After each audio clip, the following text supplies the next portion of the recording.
Hello everyone, welcome back to my channel. কেমন আছো তোমরা সবাই? আশা করো ভালো আছো। সবাইকে জানাই গুড মর্নিং। আর এখন বাজে সকাল 7টা আর আমি ঘুম থেকে উঠেছি অনেকক্ষণ হয়েছে। আর এখন টিফিনটা নিয়েছি, টিফিন করব। আর সারাদিন জানি না কী করবো কী না করবো, আমি এখনও জানি না। বাট সারাদিন আজারেই থাকি, একদম ফ্রি, খাই তাই আর কি। তো চলো ব্লগটা দেখতে থাকো আর স্কিপ করবে একটু। আর যদি ব্লগটা ভালো লাগে দেখো অবশ্যই কমেন্ট করো। চলো ব্লগটা দেখতে থাকো। আমি আজকে বাটিতে দুধটা নিয়েছি, ঠিক আছে? এটাতে হরলিক্স মেশানো আছে, একটু বোঝা যাচ্ছে না। আমার হরলিক্সটা পুরো সাদা, তার দুধটাও সাদা, দেখা যাচ্ছে না। তো একটু ঠান্ডা তারপর খাবো।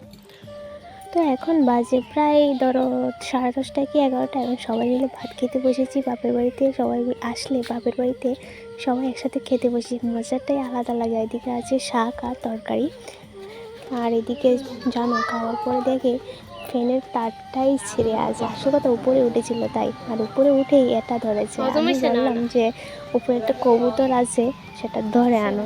ধরে আনলো তো একটা বাচ্চা, বড় হয়নি, ছোট।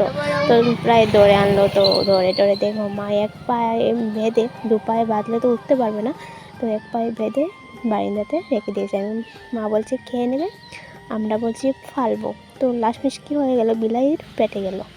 খুব দুঃখজনক ব্যাপার। আর এদিকে আছে দুটার দিকে একটা বাচ্চা আর একটা মাটা আছে, আরেকটা বাচ্চা আমরা ধরে নিয়েছি।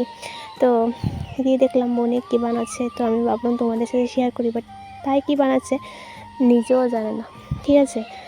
ঘরে বানাচ্ছে, মানে নিজে বুঝতে পারছে না কী বানাচ্ছে। তারপর চলে আসলাম তেঁতুলের দিকে, তেঁতুল জল আর ফুচকা।